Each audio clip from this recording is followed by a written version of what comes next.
Hello, everybody. This is Lee McQueen, and once more discussing this electoral season.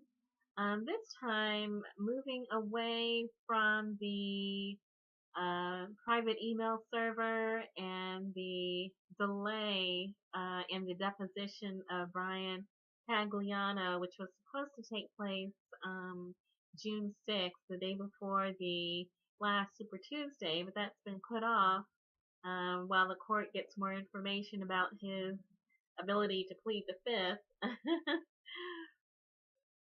But there's going to be more depositions. There's going to be an anonymous employee of the State Department who's been granted anonymity in order to speak on the record. And that deposition is going to be June 6th. And the other depositions are going to take place all the way through the month of June, with the last one of the staff being on June 29th. And so, all through the month of June, prior to the Democratic Convention, questions are going to be asked and hopefully answered. Right now, I'm talking about the Trans-Pacific Partnership. Um, Basically, that deals with an international trade deal that's basically NAFTA on steroids. If we were, as workers, on the ropes from NAFTA, boy, I think this is going to be a pretty good size knockout punch. Um, so basically, the Trans-Pacific Partnership, or TPP, basically serves big money. The bankers, Wall Street, corporations, all the people that Hillary loves. And so, but now there's been a Freedom of Information Act request for the emails, more emails from the State Department um, involving Hillary Clinton's involvement with the creation of this deal. They want people want to know how deeply involved she was with the creation of the Trans-Pacific Partnership while she was Secretary of State. And per operating procedure, there's been delays and excuses and foot dragging. The original request was made on, I believe it was July of 2015, and it still hasn't really gotten any significant response from the State Department. In fact, Barack Obama's um, filed court orders to delay the release of that information. And it's likely not going to be released until not only after the national convention, but actually after the general election. So the target date for the release of that material to see how deeply Hillary Clinton was involved in her correspondence on the TPP is not going to come out until November 31st of 2016. So after the general election. And it's more concealment of Hillary Clinton's actions at the State Department. Barack Obama has made efforts to provide Hillary Clinton cover.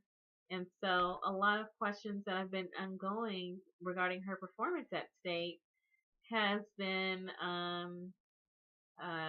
delayed and slow walked and then provided cover by Barack Obama, which is unfortunate. But there it is. Let's see. So what's really disturbing about that is the fact that Hillary Clinton has actually announced her intentions to bring back Bill Clinton into her administration and then put him in charge of the economy. And so you combine that with the big corporate soaked money fueled campaign that she ran as a presidential candidate for office, and then her past involvement with pro Wall Street type bankruptcy law type of policies.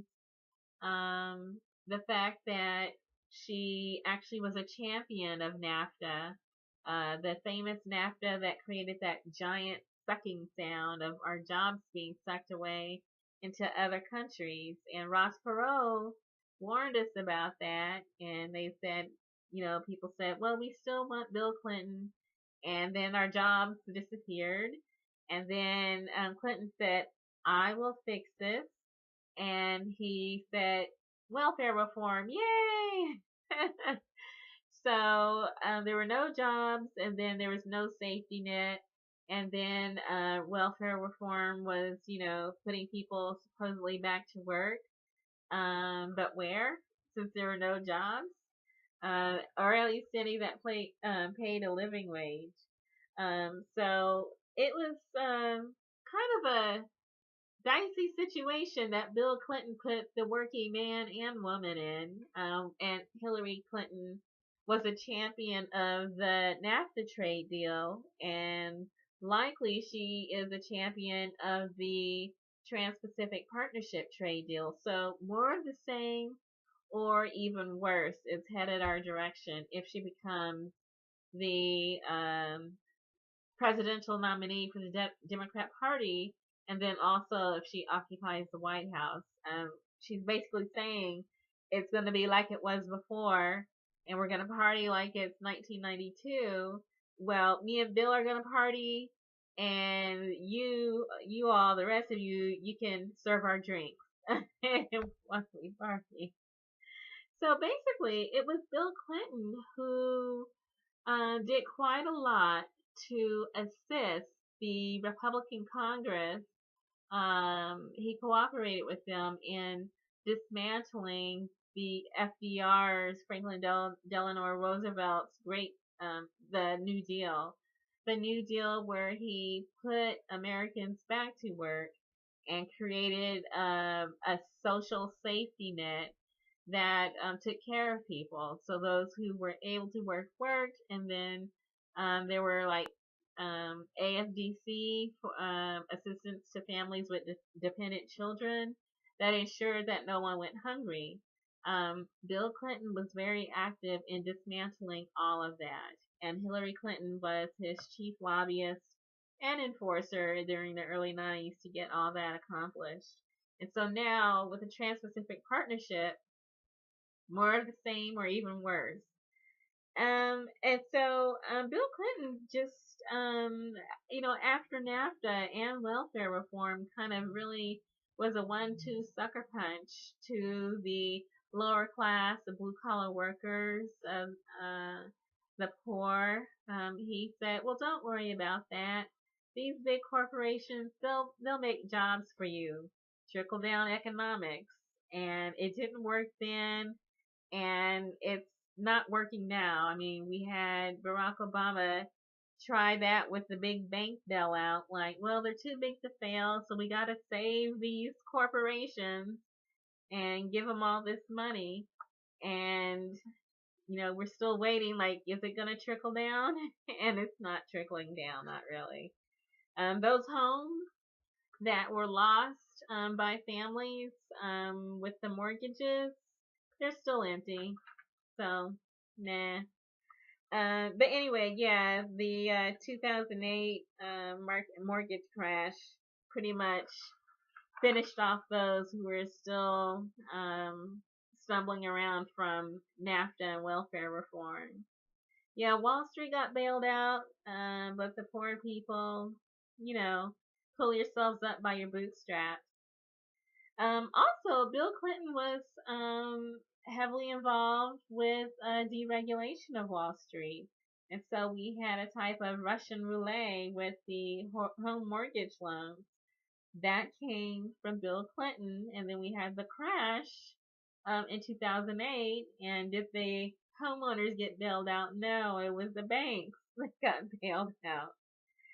So the funny thing is, even with all this activity with Bill and Hillary Clinton in the early 90s, that really decimated the living situation for many people, many families.